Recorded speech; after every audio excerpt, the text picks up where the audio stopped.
میرے اللہ کے علاوہ کوئی بھی ایسا نہیں ہے جو آپ کو عزت دے یا آپ کو ذلت دے، عروج دے یا زوال دے، زندگی دے یا موت دے، یہ سب کچھ میرے اللہ کے ہاتھ میں ہے۔ کسی بھی چیز سے گھبرائیں نہ کہ فلاں بندہ کیا کہے گا، کسی کے بارے میں مت سوچیں فلاں بندہ کیا کہے گا۔ جس نے جو کہنا ہے کہنے دے۔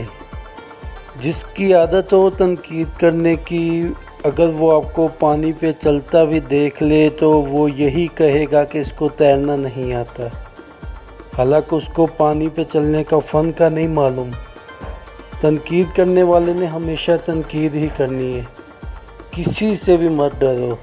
جو رزق اللہ نے آپ کے نصیب میں لکھ دیا ہے وہ آپ کو مل کے رہے گا، وہ بے شک دو پہاڑوں کے بیچ میں ہو، اور جو آپ کے نصیب میں نہیں ہے وہ آپ کو نہیں ملے گا، بے شک